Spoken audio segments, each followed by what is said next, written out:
Joining us now on the line is Byron York, the chief political correspondent for the Washington Examiner, one of Washington's smart guys. Always good to have him on. Good morning to you, Byron. Good morning, guys. All right, look, so I've read one of your more recent articles, and you're talking about the Benghazi investigation. And you say really there are three questions. Well, were we prepared for September 11th? Number two, did the military do everything that it could once we knew there was an attack underway? And number three, did the Obama administration tell the straight story about what happened? Those are the three big questions that need to be answered. And you point out that the second question about the military response has pretty much been answered. That's because the Pentagon was the one providing the answers. But when it came to the other two questions about, number one, were we prepared in advance, and did we tell the straight story? Well, we're trying to get that from the political side of the operation over at the Obama administration, and they haven't been so forthcoming. And your larger premise is, if they had just come clean and told what they know, we wouldn't be having a select committee investigation. It would be over now.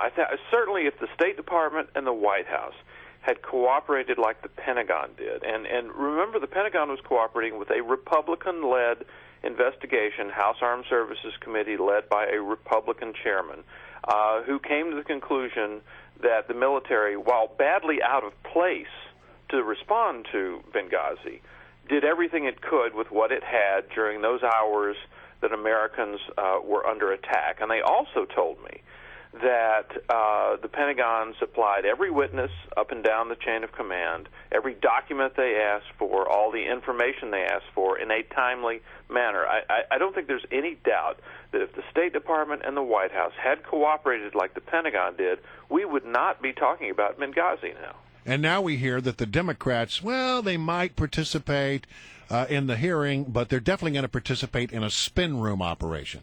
Well, I think my guess is, and I don't know for sure, but my guess is they are going to participate in this committee. You remember there's a precedent for them boycotting. There was the Republicans in 2006 appointed a select committee to investigate the response to Hurricane Katrina. That is basically to investigate a Republican administration.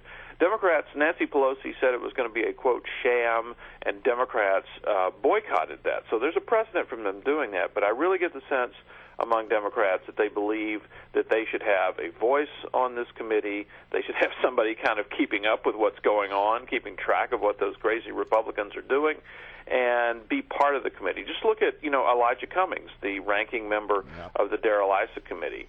Now, maybe some Republicans, thought he, complained too much, but I'm sure Democrats thought he was there, he was able to make Democratic points, and he was able to slow down Issa at times. So they're going to want that on this new committee. Byron, what do your sources say, real fast, when they think this committee might get rolling in terms of actually seeing testimony? I'm hearing a lot of different reports. It'll be really pretty fast. I mean, they're on break this week, but a number of these people, some of these people are veterans of this investigation already. They don't come to this, from a standing start. So I think it'll be underway in weeks, not months. Great. Let me ask you this.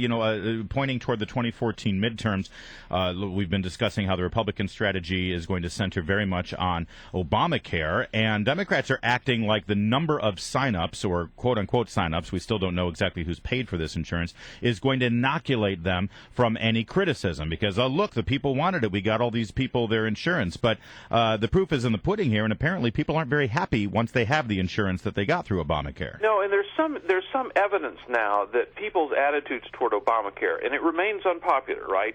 Majorities saying they don't support it. People's attitudes about Obamacare are now being shaped by their own personal experience more than their opinion on some abstract political argument. If you look at the Kaiser Family Foundation polls, they've asked some very simple questions over the months.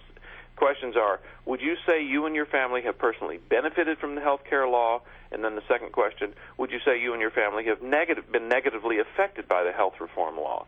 The number who say they've benefited has creeped upwards from 14% last October when this all started to 18% now. The number who say they've been negatively affected has gone up a bit higher from 23% last October. It's 30% now. These are not people who just have a Republican-Democrat view on Obamacare. They're people who've actually experienced higher premiums, higher deductibles, narrower choices, that sort of thing. And I think that's changing the Obamacare debate. So Karl Rove, never one to stray too far from a little controversy now and then, was on a panel and with a bunch of correspondents and politicos, and he suggested that Hillary Clinton might have brain damage.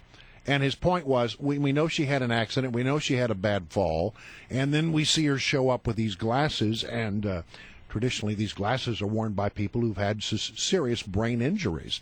Is there anything there, or is he just causing trouble? Well, we know that the Clinton camp, got pretty indignant about this and kind of sarcastically referred to Dr. Rove and said Mrs. Clinton is 100% fine and everything. And it may have been completely impolitic for him to say this, but I will say that if she became a presidential candidate, this is the kind of incident, this medical incident that she had, that the press would want to know more about. So it may be that there's absolutely nothing there and everything's fine, but Karl Rove aside, this is the kind of health issue. It's a fair question, you think? Reporting. Yeah. Well, the thing I keep coming to with Hillary is she's going to be, if you're going to run, you have to sort of look at it as a 10-year commitment. It takes you 2 years to get elected, and then theoretically you could serve as long as 2 terms. You have to be prepared in your life to set aside 10 years. Do you think she has the fire in her belly for that? Because I'm beginning to believe she may not. Well, that would take her to 77 years of age if she served 2 terms in the White House, which is exactly what Ronald Reagan did, although I think a lot of people would say that Ronald Reagan was not at his sharpest in the last couple of years in the White House. Everything we hear from her, we're not sure about the 8-year or 10-year commitment, but everything we hear from her is that she wants to keep contributing. Remember what she said a couple of weeks ago about older women? She said, men, by the time they're in their 60s, are just tired of the race. They just want to rest and play golf. And women, they have finished raising their families. They feel kind of liberated from some of the responsibilities they had in midlife, and they're raring to go and ready to go. And I think that was a pretty obvious reference to her own desire to stay active in public life. Active in public life doesn't necessarily mean, though, running for president. You are absolutely right. There is a huge difference from being active in public life on your own schedule and the incredible demands of the presidency, and frankly, I don't know what she's thinking on those lines. All right. Well, listen, Byron York, thank you so much. Greatly appreciated. Always a pleasure. Always enjoy it, guys. Thanks.